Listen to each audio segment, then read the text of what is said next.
Hello and welcome to Piccolo Stitchworks. In this video I'm going to be showing you how to sew a set-in sleeve into a doll shirt. So here's the example I have, and this is just a little collared blouse. I do have a pattern for this blouse which fits Hazel Village dolls as well, like this one. It also fits the Melee size 3 bunny, like this. This one I just did the sleeves a little bit shorter. But in this video, I'm going to show how to sew in the sleeve, which really applies to any kind of set-in sleeve style. So the pattern pieces are going to look something like this, where the sleeve has this bell-shaped curve, and then the bodice is going to have the front and back are going to curve like this. It can be a little tricky because you're trying to fit a curve going this direction with a curve going in the opposite direction. So I have some tips, and I'm going to show you how I sewed this sleeve into this blouse.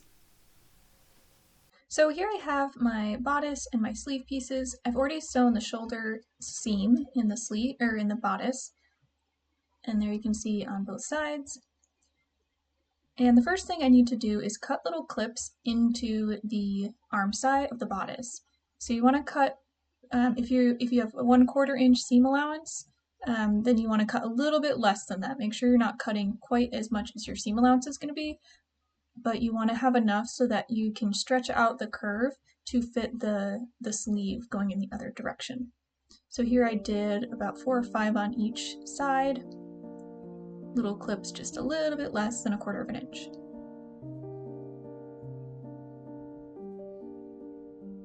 Now in this pattern, the sleeve is symmetrical, so there's no front or back, but if there is, just make sure you're matching up the back side of the sleeve to the back of the bodice. So in this case, it doesn't matter, but there is a marking for the center of the sleeve, which is where I'm going to line it up with the shoulder seam on the bodice. So you can see where I matched that with the seam. Most patterns will have a marking for where you match the top of the shoulder on the sleeve to the seam of the shoulder of the blouse. And now I'm going to align the end of the sleeve to the end of the arm side of the bodice, just by lining up the ends of each of those pieces. And I'm going to pin that on each side, so now I'll have 3 pins kind of outlining where I want my seam to be.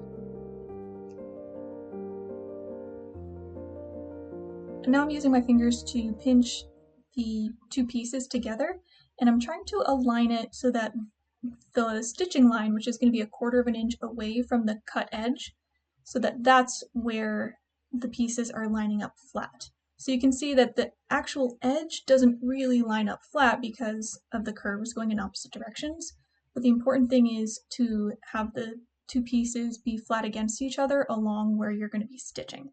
So I'm pinning it around 1/4 inch away from that raw edge so that I know that it's going to be smooth when I actually stitch along that line.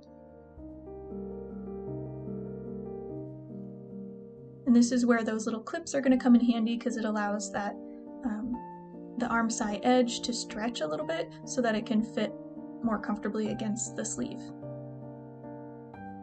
And I usually like to pin on the side of the sleeve, but then I like to flip it over when I'm actually stitching and stitch on the side with the bodice facing up.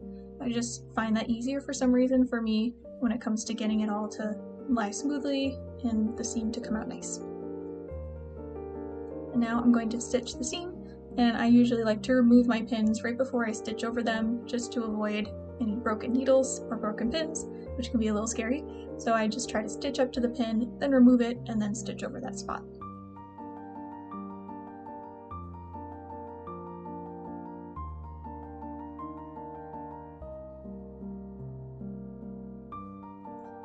And you can also lower your needle into the fabric and then lift the presser foot to allow you to go around the curves a little bit more easily, or if you're feeling like things are getting bunched up, just lower the needle and lift the presser foot, see if you can smooth things out before you keep stitching, and that way you don't end up with any wrinkles or creases in either the sleeve or the arm side along your seam.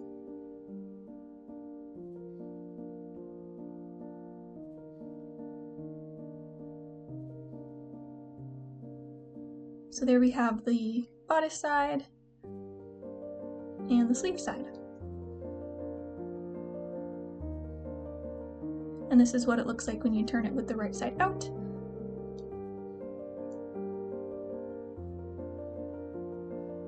From the front and the back.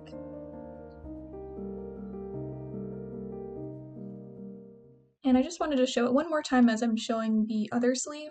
I'm going to give you a view of the other side of the fabrics when I'm pinning in between the original 3 pins, just so you can get a little bit of an idea of what I'm doing with my fingers to kind of ease those 2 pieces together. I'm going to use my fingers to just kind of pinch those together along that 1/4 of an inch seam allowance and then pin on the sleeve side.